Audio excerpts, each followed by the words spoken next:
La légende de l'homme à la cervelle d'or, d'Alphonse Daudet. À la dame qui demande des histoires gaies. En lisant votre lettre, madame, j'ai eu comme un remords. Je m'en suis voulu de la couleur un peu trop demi-deuil de mes historiettes, et je m'étais promis de vous offrir aujourd'hui quelque chose de joyeux, de follement joyeux. Pourquoi serais-je triste après tout?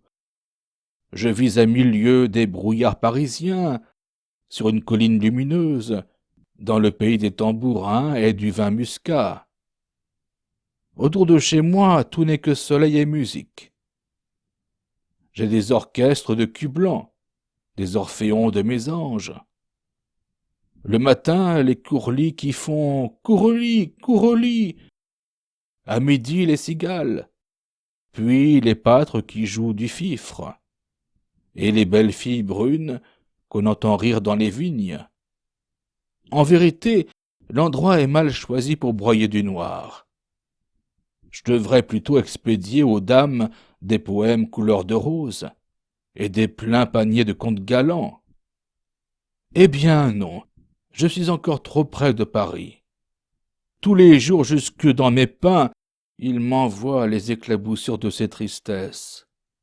À l'heure même où j'écris ces lignes, je viens d'apprendre la mort misérable du pauvre Charles Barbara, et mon moulin en est tout en deuil. Adieu les courlis et les cigales. Je n'ai plus le cœur à rien de gai. Voilà pourquoi, madame, au lieu du joli conte badin que je m'étais promis de vous faire, vous n'aurez encore aujourd'hui qu'une légende mélancolique. Il était une fois un homme qui avait une cervelle d'or. Oui, madame, une cervelle tout en or. Lorsqu'il vint au monde, les médecins pensaient que cet enfant ne vivrait pas, tant sa tête était lourde et son crâne démesuré. Il vécut cependant et grandit au soleil comme un beau plant d'olivier. Seulement sa grosse tête l'entraînait toujours, et c'était pitié de le voir se cogner à tous les meubles en marchant. Il tombait souvent. Un jour, il roula du haut d'un perron et vint donner du front contre un degré de marbre, où son crâne sonna comme un lingot. On le crut mort. Mais en le relevant, on ne lui trouva qu'une légère blessure, avec 2 ou 3 gouttelettes d'or caillées dans ses cheveux blonds. C'est ainsi que les parents apprirent que l'enfant avait une cervelle en or. La chose fut tenue secrète. Le pauvre petit lui-même ne se douta de rien. De temps en temps, il demandait pourquoi on ne le laissait plus courir devant la porte, avec les garçonnets de la rue. « On vous volerait, mon beau trésor !» lui répondait sa mère. Alors le petit avait grand peur d'être volé. Il retournait jouer tout seul sans rien dire, et se trimbalait lourdement d'une salle à l'autre. À 18 ans seulement, ses parents lui révélèrent le don monstrueux qu'il tenait du destin. Et comme ils l'avaient élevé et nourri jusque-là, ils lui demandèrent en retour un peu de son or. L'enfant n'hésita pas. Sur l'heure même. Comment? Par quel moyen? La légende ne l'a pas dit. Il s'arracha du crâne un morceau d'or massif, un morceau gros comme une noix, qu'il jeta fièrement sur les genoux de sa mère. Puis, tout ébloui des richesses qu'il portait dans la tête, fou de désir, ivre de sa puissance, il quitta la maison paternelle et s'en alla par le monde en gaspillant son trésor. Du train dont il menait sa vie royalement, et semant l'or sans compter, on aurait dit que sa cervelle était inépuisable. Elle s'épuisait cependant, et à mesure on pouvait voir les yeux s'éteindre, la joue devenir plus creuse. Un jour enfin, au matin d'une débauche folle, le malheureux, resté seul, parmi les débris du festin et les lustres qui pâlissaient, s'épouvanta de l'énorme brèche qu'il avait déjà faite à son lingot. Il était temps de s'arrêter. Dès lors, ce fut une existence nouvelle. L'homme à la cervelle d'or s'en alla vivre à l'écart, du travail de ses mains. Soupçonneux et craintif comme un avare, fuyant les tentations, tâchant d'oublier lui-même ses fatales richesses, auxquelles il ne voulait plus toucher. Par malheur, un ami l'avait suivi dans sa solitude, et cet ami connaissait son secret. Une nuit, le pauvre homme fut réveillé en sursaut par une douleur à la tête. Une effroyable douleur. Il se dressa éperdu, et vit dans un rayon de lune l'ami qui fuyait, en cachant quelque chose sous son manteau. Encore un peu de cervelle qu'on lui emportait.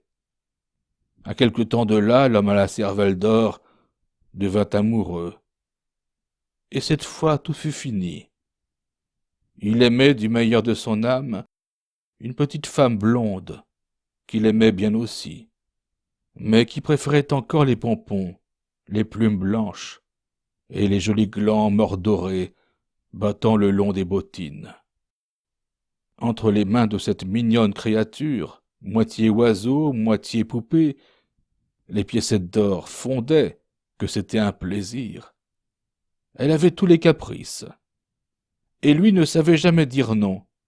Même, de peur de la peiner, il lui cacha jusqu'au bout le triste secret de sa fortune.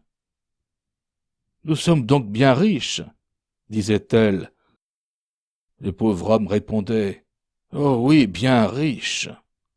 Et il souriait avec amour au petit oiseau bleu qui lui mangeait le crâne innocemment. Quelquefois, cependant, la peur le prenait. Il avait des envies d'être avare. Mais alors la petite femme venait vers lui en sautillant et lui disait « Mon mari qui est si riche, achetez-moi quelque chose de bien cher. » Et il lui achetait quelque chose de bien cher. Cela dura ainsi pendant 2 ans.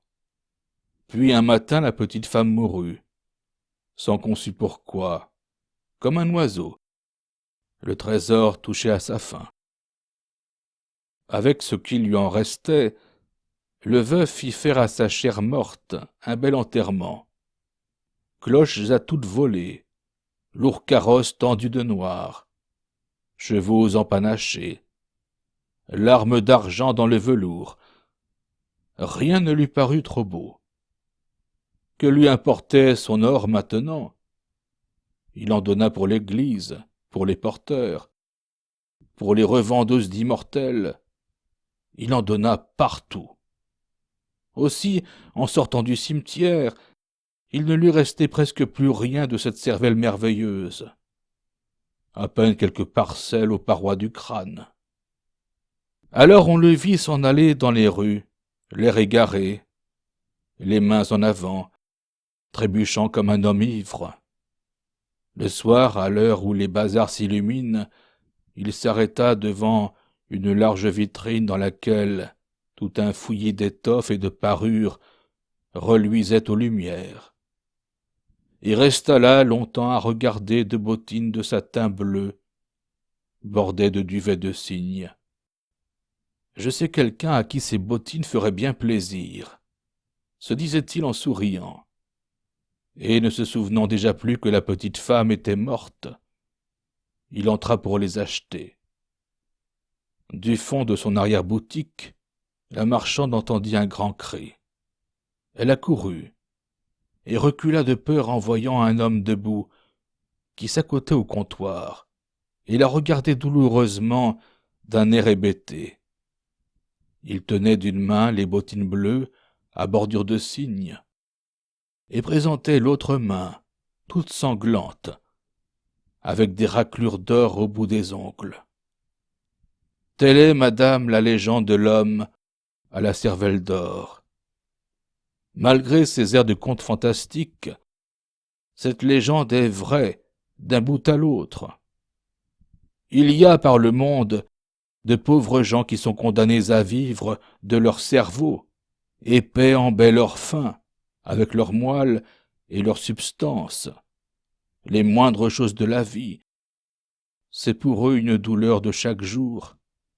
Et puis, quand ils sont là de souffrir,